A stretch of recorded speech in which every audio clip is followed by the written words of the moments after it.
கர்நாடக முதல்வராக டி.கே. சிவக்குமார் பதவியேற்றுக் கொண்டுள்ள நிலையில் தமிழக ஊடகங்கள் உச்சரிக்கும் ஒரு பெயர் ராஜேந்திர சோழன். யார் இவர்? கர்நாடக முதல்வர் டி.கே. சிவக்குமாரின் செயலராக நியமனம் செய்யப்பட்டுள்ள IAS அதிகாரி ராஜேந்திர சோழனின் சொந்த ஊர் மதுரை மாவட்டம் திருமங்கலத்தை அடுத்த அழகம்பட்டி எனும் கிராமம். 1979 ஜூன் 27 அன்று பிறந்த பி. ராஜேந்திர சோழன் சென்னை பல்கலைக்கழகத்தில் பொறியியல் இளங்கலை பட்டம் படித்தவர். கடந்த 2008ஆம் ஆண்டு சிவில் சர்வீஸில் தேர்ச்சி பெற்றவர். இந்திய அளவில் 31வது இடம் பிடித்து கர்நாடகாவில் பணியில் சேரும் வாய்ப்பு கிடைத்தது. கொரோனா சமயத்தில் பெங்களூரு சிறப்பு கமிஷனராக இருந்து சிறப்பாக செயலாற்றி ஊடகங்களின் கவனத்தை பெற்றார் ராஜேந்திர சோழன். கடந்த தேர்தலில் மாநில கூடுதல் தலைமை தேர்தல் அதிகாரியாகவும் பெங்களூரு ஸ்மார்ட் சிட்டி திட்ட இயக்குநராகவும் பணியாற்றிய அனுபவம் ராஜேந்திர சோழனுக்கு உண்டு. கர்நாடக முதல்வர் டி.கே. சிவக்குமார் துணை முதலமைச்சராக பதவி வகித்த போதே அவருக்கு 5 செயலர்கள் நியமனம் செய்யப்பட்டனர். அதில் ஒருவர்தான் ராஜேந்திர சோழன். அந்த வகையில் அவருக்கு அரசின் கொள்கைகள், குடிநீர் திட்டங்கள், மெட்ரோ பணிகள் தொடர்பான விவகாரங்களை கவனிக்கும் பொறுப்பு கொடுக்கப்பட்டது.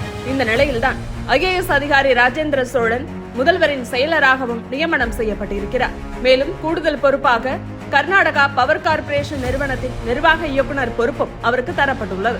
ஆட்சி நிர்வாகம், உள்கட்டமைப்பு மற்றும் வளர்ச்சி தொடர்பான பணிகளில் ராஜேந்திர சோழன் அனுபவம் பெற்றவர். எனவே அவரை போன்ற அதிகாரிகளை நியமனம் செய்வதன் மூலம் தங்களுடைய ஆட்சியின் செயல்திறனை மேலும் வலுப்படுத்த முடியும் என்பது டி.கே. சிவக்குமாரின் எண்ணம். எனவேதான் ராஜேந்திர சோழனை டிக் செய்திருக்கிறார் டி.கே.எஸ். கர்நாடகாவில் கடந்த 2023ஆம் ஆண்டு நடந்த சட்டமன்ற தேர்தலில் ஆட்சியை கைப்பற்றியது காங்கிரஸ். அப்போது யார் முதலமைச்சர் என்பதில் இழுபறி நீடித்தது. ஒருபுறம் சித்தராமையா, மறுபுறம் டி.கே. சிவக்குமார் என முதலமைச்சருக்கான போட்டி இருந்ததால் யாரை தேர்வு செய்வது என குழம்பி நின்றது காங்கிரஸ். சில கட்ட பேச்சுவார்த்தைகளுக்கு பிறகு சித்தராமையா முதலமைச்சர் என்றும் டி.கே. சிவக்குமார் துணை முதலமைச்சர் என்றும் முடிவு எட்டப்பட்டது. ஆனால் சித்தராமையா 2.5 வருடங்கள் முதலமைச்சராக இருப்பார். அடுத்து டி.கே. சிவக்குமார் முதலமைச்சர் ஆவார் என காங்கிரஸ் மேலிடம் உறுதி கொடுத்த நிலையில்தான் சித்தராமையா முதலமைச்சராகவும் டி.கே.எஸ். துணை முதலமைச்சராகவும் பொறுப்பேற்றுக் கொண்டனர். டி.கே. சிவக்குமார் துணை முதலமைச்சராக பொறுப்பேற்ற நிலையில் அவர் தனக்கு நியமித்த செயலர்களில் ஒருவர்தான் ராஜேந்திர சோழன். டி.கே. சிவக்குமார் குறித்து எதிர்கட்சிகள் பேசும்போது அவ்வப்போது ராஜேந்திர சோழன் பெயரையும் குறிப்பிட்டதுண்டு. அந்த அளவுக்கு ஊடகங்களாலும் எதிர்கட்சிகளாலும் கவனம் பெற்ற அதிகாரியாக பணியாற்றி வந்தார் ராஜேந்திர சோழன். இந்த நிலையில் சித்தராமையாவுக்கு காங்கிரஸ் உறுதி கொடுத்த பதவிக்காலம் முடிவுற்ற நிலையில் முதலமைச்சர் மாற்றம் குறித்த பேச்சுக்கள் எழத் தொடங்கின. சித்தராமையா தன்னுடைய முதலமைச்சர் பதவியை விட்டு தருவாரா என்ற கேள்விகள் எழுந்தன. ஊடகங்கள் நினைத்தது போலவே தன்னுடைய பதவியை விட்டு தர சித்தராமையா மறுத்ததால் அவரிடம் பேச்சுவார்த்தை நடத்தப்பட்டது. மாநிலங்களவைக்கு அனுப்புகிறோம் என்றெல்லாம் உறுதி கொடுத்தது காங்கிரஸ். ஆனால் அவர் சம்மதம் சொல்லவில்லை.